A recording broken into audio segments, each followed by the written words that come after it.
అన్న అందరి నోట్ల కేక్ పెడుతుండు, నా నోట్లో కూడా పెడతానంటావా లేదా? ఆల్రెడీ వాడు పెట్టిండు కదన్నా. మీరందరూ నా వల్లే కదా గెలిచారు, అయితే నేనే తినాలి.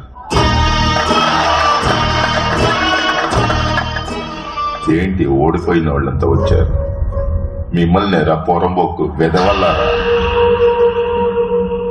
నేనిచ్చిన డబ్బులు కరెక్ట్ గా డిస్ట్రిబ్యూట్ చేశారా? చేసినామన్నా, నువ్వు చెప్పినట్టే అందరికి పంచినాం. చెప్పు రే. అవునన్నా, సగం మనవాళ్ళకి సగం ప్రజలకి పంచి ఓడిపోయామన్నా. అబద్ధం చెప్పేవాడి బలం ఎదుటి వాడికి నిజం తెలియనంత వరకే రా గుణశేఖర్. ఒక్కసారి తెలిసిందనుకో నిన్ను కుక్క కన్నా హీనంగా చూస్తాడు. నాకు ఒక పర్మిషన్ కావాలి. కార్పొరేటర్ ని మర్డర్ చేయాలనుకుంటున్నా.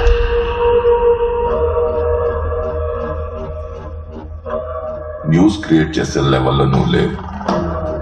నేను చెప్పింది మాత్రమే చేయాలి. గుణశేఖర్, 50 సీట్లు మనం ఓడిపోయాం. అందులో 9 మంది ఇండిపెండెంట్లు. ఆ రాఘవతో మాట్లాడి మన పార్టీలో చేరమని. ఏంటవి? ఇక్కడ మొత్తం 9021 ఫ్యామిలీలు ఉన్నాయి. ఒక్కొక్కళ్ళకున్న ప్రాబ్లం కనుక్కొని సాల్వ్ చేయడానికి 9021 ఫైల్స్ క్రియేట్ చేస్తున్నా. ఒక్కో ఫ్యామిలీని మీట్ చేసా, అది అసలు పాసిబుల్ అవుతుందా? వాళ్ళు ప్రాబ్లమ్స్ చెప్పడం మొదలు పెడితే 5 నిమిషాలేంటి, 5 గంటలు కూడా సరిపోదు. ఏమంటారు టైలర్ గారు? ఏవయ్యా, ఆ ట్యూషన్ మాస్టర్ ని చూసినవా? సూపర్ గా గెలిచిండు. మంచి చేస్తాడనుకుంటా. అందరూ ఒకలాంటి వాళ్ళనే. అతను మాత్రం ఏం చేస్తాడు? 2 రోజులు చెప్తే నలుగురిని పాస్ చేయించగానే వాడేదో పెద్ద తోపని వాడికి ఓటేసి కార్పొరేటర్ ని చేశారు. ఇంతకు ముందున్న కార్పొరేటర్ జూబ్లీహిల్స్ లో బంగ్లా కట్టాడు, ఈడు కడతాడు. ఈ ఏరియాలో ఉన్న ప్రజల ప్రాబ్లమ్స్ ఏంటో తెలుసుకోవడానికి చిన్న సర్వే చేస్తున్నాను. మీ ఇంట్లో గానీ బయట గానీ ఏదైనా ప్రాబ్లం ఉంటే చెప్పండి, సాల్వ్ చేయడానికి ట్రై చేస్తాను. మా ఇంట్లో మస్తు ప్రాబ్లమ్స్ ఉన్నాయి సార్, అవన్నీ మీకు చెప్పాలంటే. ఏం కావాలయ్యా? మీకేం ప్రాబ్లమ్స్ ఉన్నాయో చెప్తే. మాకున్న ప్రాబ్లమే ఇప్పుడు నీలాగా ఇంతకు ముందు ఉన్నోళ్ళు. నువ్వు కరెక్ట్ గా ఉండు, అన్ని కరెక్ట్ గా ఉంటాయి. అయినా వీళ్ళ మధ్య నువ్వు కరెక్ట్ గా ఉంటావని నాకు నమ్మకం లేదు. మీరు ఈ ఏరియాలో ఏమైనా మార్చాలనుకుంటున్నారా? మీ ఇంట్లో ఎవరికైనా ఆరోగ్య సమస్యలు ఉన్నాయా? మీ కుటుంబాన్ని నడిపేంత సంపాదన మీకు వస్తుందా? మీ డాడీ సమోసాలు అమ్ముకొని ఎట్లనో బతుకుతున్నా. నీ రౌడీగాలు వచ్చేసి మామూలు అడగబడితీరి. పోలీసులు చేద్దామంటే వాళ్ళు ఇళ్ళ కంటే ఎక్కువ అడగబడితీరి. ఏం చేయాలనో అర్థమైతే లేదు. ముంజాత నువ్వు దీన్ని మాసాలే బిడ్డ. నా ఇంటి సమస్యలు అనడానికి నువ్వెవడు? మా పార్టీ వాళ్ళు నీ మీద మస్తు గుస్సు అవుతున్నారు. వాళ్ళ చేతి పట్టించుకోకండి, పని లేక గట్ల వరుతుండు. మీ కాలు మొక్కని ఏదైనా పని ఉంటే చూపించండి సారు.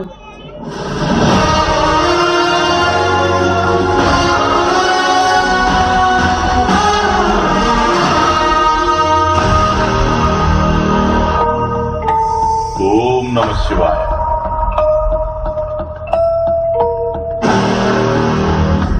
నిజం చెప్పాలంటే నాకు లోపల కాలిపోతుంది.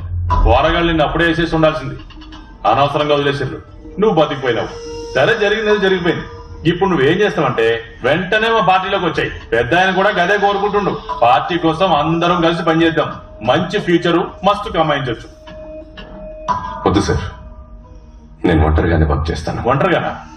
ఒంటరిగా అంటే సింగిల్ గా. సింగిల్ గా చచ్చిపోతావు, కుక్క సాగు చేస్తావు. ఒక కార్పొరేటర్ ఆఫీస్కి వచ్చి ఒక ఎక్స్ కార్పొరేటర్ యాక్టివ్ కార్పొరేటర్ ని బెదిరిస్తే సెక్షన్ 5061, సెక్షన్ 5062 కింద లోపల తీసుకెళ్లి పడేస్తారు. కెమెరా, అందులో వీడియో మాత్రమే కాదు, ఆడియో కూడా రికార్డ్ అవుతుంది. నేను కార్పొరేటర్ ఉన్నప్పుడు అసలు కెమెరాలే పెట్టలే, ఎందుకంటే నేను చేసే అన్ని గలీజ్ పనులేగా. అయితే నీ సమాధానం? సమాధానం ఒకటే, రహదారి నాది. ఇది అట్లే చెప్పేమంటావా? నేను చెప్పేది కూడా కలిపి చెప్పండి. స్కూల్కి వెళ్లే పిల్లల దగ్గర నుండి కాలేజ్కి వెళ్లే పిల్లల వరకు అందరి చేతుల్లో గంజాయి. ఈ వార్డుకి మాత్రమే కాదు, మొత్తం అన్ని వార్డులకి కలిపి మీకు సంబంధించిన మనుషులే గంజాయి సప్లై చేస్తున్నారని నాకు తెలుసు. మీరు అనుకుంటే స్టాప్ చేయొచ్చు. మిగతా వార్డ్స్ లో స్టాప్ చేయమనేది నేను చేసే రిక్వెస్ట్. నా వార్డ్ లో స్టాప్ చేయమనేది నేను ఇచ్చే ఆర్డర్. ఎవరి మీద ఆర్డర్లు వేస్తున్నావు? ఎవరితో పెట్టుకున్నావు తెలుసా? ఇది నా ఏరియా, నేను నాటిన ఇత్తనం చంపేస్తా నిన్ను. రండిరా. ఆర్డర్లు వేస్తున్నాడు. ఆర్డర్లు. సార్, చెప్పులు వేసుకోలేదు. ఆఫీస్కి వచ్చేటప్పుడు ఆయన చెప్పులు వేసుకోరు, అంత భక్తి. అలాంటి ఓడించావు కదరా నువ్వు పాపి. ఇది ఆఫీసే, కానీ చెప్పులు వేసుకుని రావచ్చు. వెళ్లే దారి శుభ్రంగా ఉంటే చెప్పులే అవసరం లేదు. నాన్న, కాలేజ్కి వచ్చేసాను, క్లాస్కి వచ్చేసాను. అయ్యో సార్ వస్తారు. Bye bye bye bye. కాలేజ్కి వెళ్ళలేదే? వెళ్ళలేదు. ఇప్పుడేంటి? వెళ్ళి చదువుకోపో. వెధవేషలేదు. నేను చదువుకోను, ఏం చేస్తావు? మీ నాన్నతో మాట్లాడాలి, వెళ్ళి తీసుకురా. ఏం మాట్లాడాలి? ఏది మాట్లాడు? ముందా చేది సరిగా నించో. తీసేనా? తీసేనా?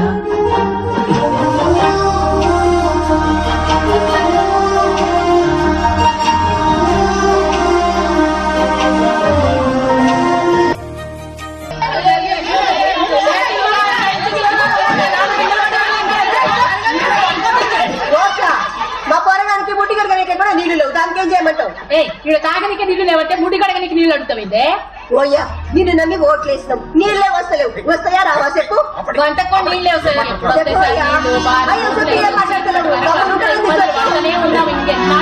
పాపం సార్ తెలంగాణ ఆయన ఏమైనా వానదేవుడా? ఆయన నోటుకు వచ్చిన బూతులన్నీ తిడుతున్నారు. వీళ్ళకి ఎన్ని నీళ్ళు ఇచ్చినా సరిపోవు సార్.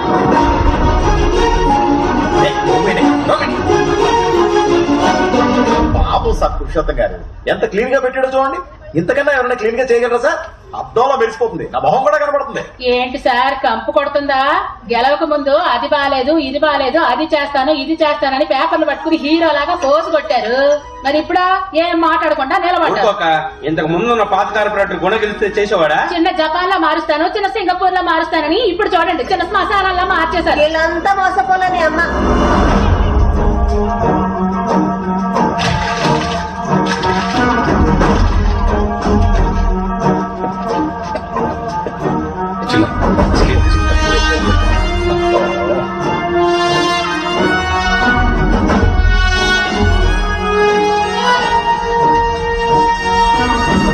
ఏంటయ్యా రోడ్డు చివర 6 ఇంచులు ఉంది, మధ్యలో 3 ఇంచులే ఉంది. చూసారా సార్ ఇంజనీర్ పని? రోడ్డు ఎత్తు పొలాలుగా ఎలా కట్టాడో. ట్రాఫిక్ కూడా పాస్ అయి ఉంటాడు సార్. పాపం సార్ కుటుంబరావు తను చదువుకోలేదని చెప్పి మోసం చేశాడు సార్ ఆ ఇంజనీర్. కార్పొరేటర్ సార్, మీ టైం బాగుంది, వర్షాలు బాగా పడుతున్నాయి. ఇక నుంచి హైదరాబాద్ సిటీలో వాటర్ ప్రాబ్లమే ఉండదు. ఏం సార్ ఫోన్ చేసి రమ్మన్నారు? ఏం మాట్లాడుతున్నాతో? మీ ముగ్గురు మీద చాలా కోపంగా ఉన్నాను. ఎందుకు ఏం మాట్లాడతానా? ఏంటయ్యా ఈ రోడ్డు? ఏం రోడ్డు ఇది? అక్కడ 6 ఇంచులు ఉంది, ఇక్కడ 3 ఇంచులు ఉంది. ఏమేసావు? 5 లక్షలు ఖర్చు అవుతుందనో ఇచ్చా కదా. 5 లక్షల కమిషన్ ఇవ్వాలని చెప్పి కమిషన్ ఇవ్వకూడదనే కదా నీ కట్ చేయకుండా ఇచ్చింది. అన్నా మీరు కట్ చేయకుండానే ఇచ్చిరు.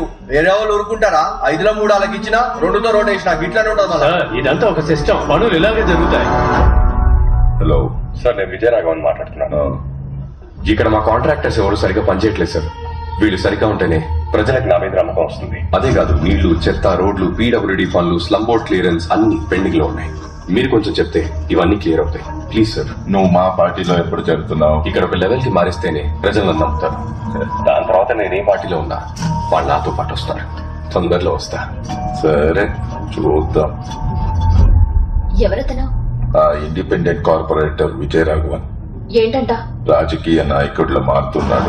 రిక్వెస్ట్ యాక్సెప్ట్ చేసినందుకు చాలా థ్యాంక్స్ డాక్టర్. నా వార్డులో మెడికల్ హెల్ప్ లేక చాలా మంది చనిపోయారు. వాళ్ళు చనిపోయాక ఏదో ప్రాబ్లం ఉందని తెలిసింది. ముందే చెక్ చేసి చాలా మంది కాపాడారు. మీరందరినీ చెక్ చేసి ప్రతి ఇంటి రిపోర్ట్ నాకు ఇవ్వండి. దాంతో ఎవరెవరు ఆరోగ్యంగా లేరో తెలుస్తుంది. దానికి ఏం కావాలన్నా మా వాళ్ళు హెల్ప్ చేస్తారు. 145వ వార్డ్ గవర్నమెంట్ కాలనీని రాష్ట్రంలోనే ఉత్తమ వార్డ్ గా గవర్నర్ ఎంపిక చేశారు.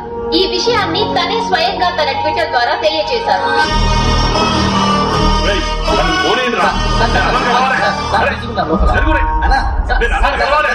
ఎన్నిసార్లు ట్రై చేసినా ఓడిపోయినానని అవాయిడ్ చేస్తున్నావు కదన్నా. విజయరాఘవన్ ఉన్నాడు కదా, ఆడు ఏం చేసినా తెలుసా? కాంట్రాక్టర్ అది ఇది చెప్పి దమ్కి ఇచ్చిండు. నేను కలిసి చెప్తామంటే లోపలికి రానవుతుందన్నా. అన్నా నేను ఎప్పుడో వాడిని కుక్కను కొట్టినట్టు కొట్టాను, కానీ చంపకుండా వదిలేశాను. రేయ్ కర్రి మొహమోడా, నువ్వు వాడిని కొట్టిన న్యూస్ కంటే వాడు నిన్ను కొట్టిన న్యూసే బ్రేకింగ్ న్యూస్ అయింది. కరెక్టా గుణశేఖర్? అన్నా జనాలందరూ ఓడిపోయారని మదలు చేస్తున్నా. వాడిని వేసేయన్నా. మీరిప్పుడు వాడిని వేసేసారంటే ఆ ఏరియాలో ఈ జన్మకి నువ్వే కాదు, మన పార్టీ వాళ్ళు ఇంకెవ్వరు ఆ ఏరియాలో గెలవలేదు. గవర్నర్ వాడిని పొగిడి ట్విట్టర్ లో పెట్టిండని పొరగా చెప్తున్నారు. ఇచ్చేది పోయిందన్నా. కడుపులో ఏదో తిప్పుతున్నట్టు అనిపిస్తుంది. నీకు? అవునన్నా నాకు అట్లే ఉంది. నాకు కూడా సేమ్ ఫీలింగ్ అన్నా. దాని పేరు ఈర్ష అంటారు. గట్టిగా చెప్పినా. గవర్నర్ ప్లాన్లన్నీ అపోజిషన్ పార్టీ వాళ్ళు వేసే ఐడియాలే. ఇంకో విషయం చెప్పిన, గవర్నరే అతన్ని కలవడానికి రేపు వస్తున్నాడు.